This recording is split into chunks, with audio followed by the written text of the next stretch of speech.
Every kid in the area gets told the same old story. Don't go outside at night. If you do, something shaped like a child will walk up to you.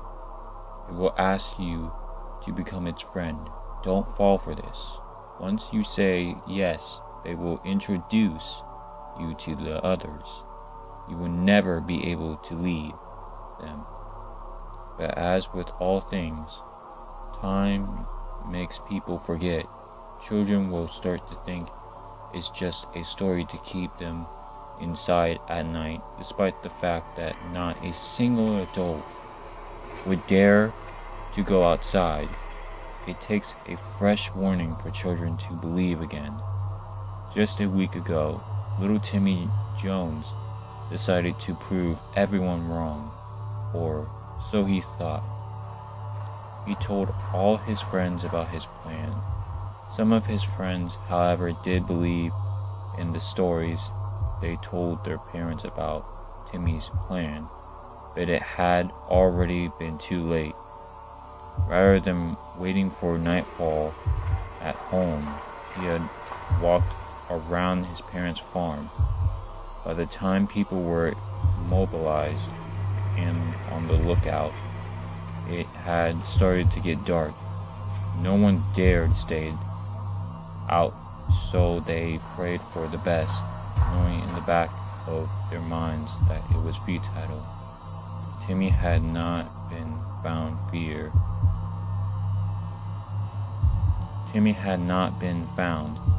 Fear keeps children inside once more, but don't worry, Timmy's family will see him again, because we won't just stay outside anymore.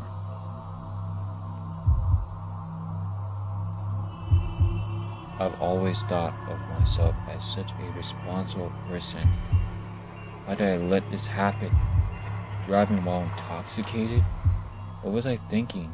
The truth is I wasn't, and I now live to regret it. I swear I didn't see him coming. That poor kid. His poor parents. I had to flee the scene. It was that or jail. Nobody was gonna sympathize with me, but now I'm getting my karma. He's everywhere I go. When I get a drink of water at night, when I get up in the morning, and especially when I'm driving, he follows me, always watching. At first I thought it was my guilt, but no, he's here as I type this. I can feel him behind me. It's time now for him to take his revenge. May God have mercy on my soul. My daughter was the rebellious type, but never the one to run away. Sure, she had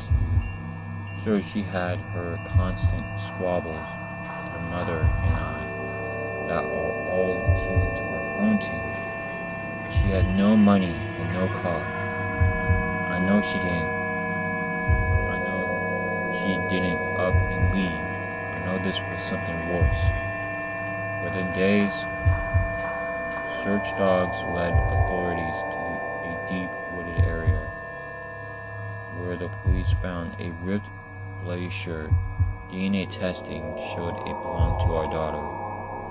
My wife and I immediately told the officers about the boyfriend. Our daughter was only 17, and she was hanging around a 20-year-old loser. Her grades had tanked, her relationship with the family dissolved, and her behavior became intolerable. He was a terrible influence. He was the root of all the family problems. Surely he had something to do with this. A search warrant was executed and a bloody knife was discovered in his car. He was placed under arrest, and my wife and I finally thought we could get some sleep at night. That sense of calm was disrupted when we received a phone call in the middle of the night. Police had found my daughter. She was still alive. She had survived a slash to the neck and several self-defense stab wounds to the hands and arms. She had ripped up her shirt to bandage the wounds and stumbled through the wilderness before being discovered by a search party. She was taken to the hospital, and we were told to drive over right away. My wife and I jumped out of bed and rushed to the hospital. At the record speed, when we arrived, the nurses left the room and gave us some alone time with our daughter. We walked towards her timidly and waited for her to speak. She looked at us with a smile and said, "You should have cut deeper. I can't wait until we're all back home."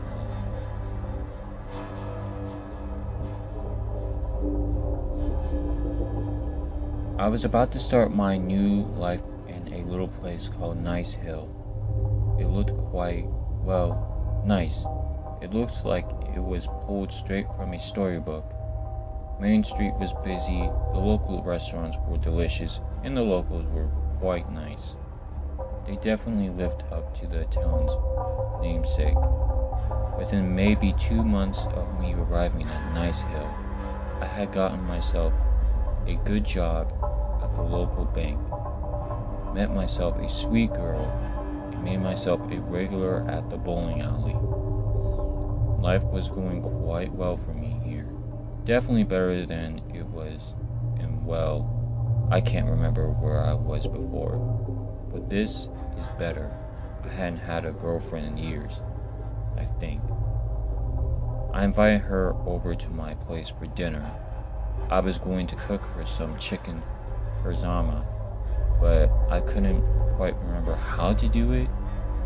I remember I liked it because it was tasty and simple, but I just couldn't put my finger on it. I figured I would just order in to make sure dinner was successful.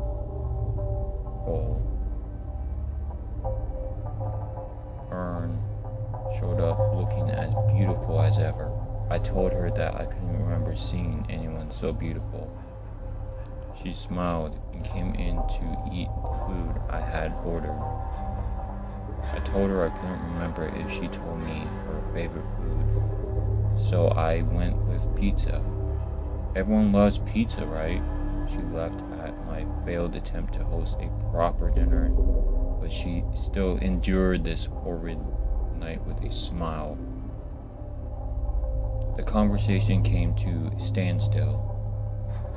I panicked and grabbed my old photo albums. I told her I wanted to show her some of my old life, my old friends, my life, my family, and my old dog.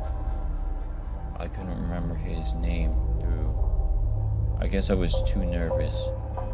I grabbed a photo album and opened it up. I couldn't remember which one this was. I couldn't remember which one this was, but we were about to find out. When I opened the album, all my pictures were empty.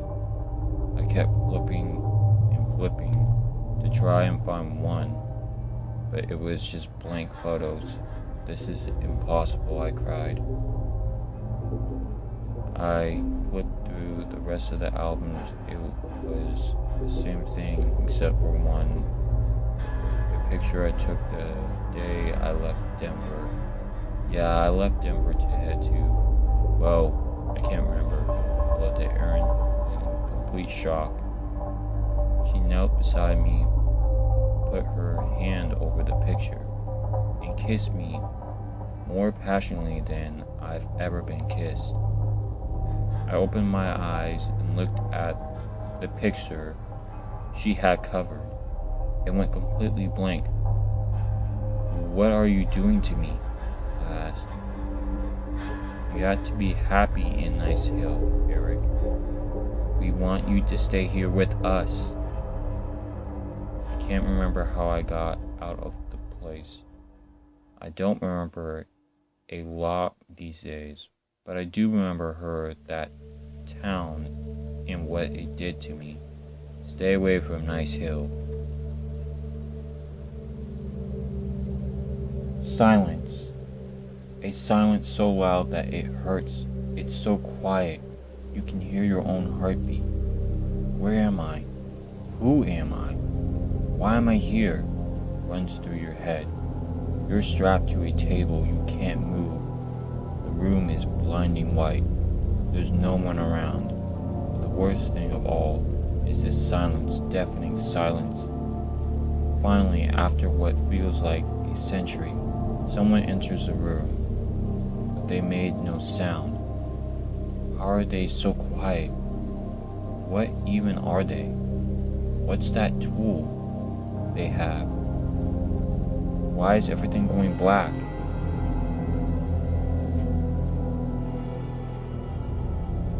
Dang. God damn. The same nightmare again?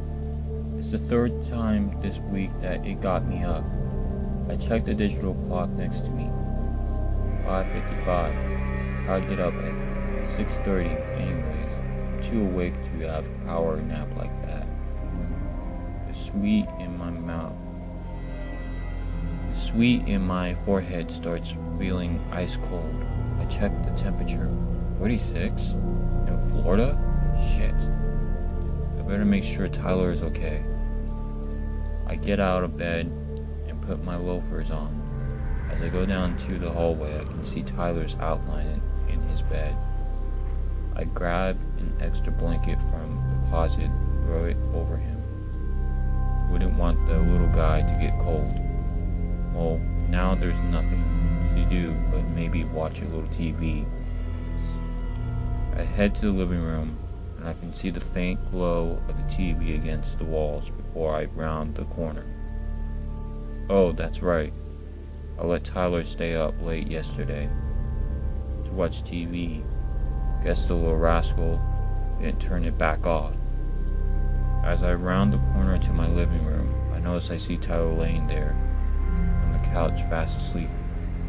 I sat there puzzled before a terrifying realization came over to me. Too late. The front door was left wide open.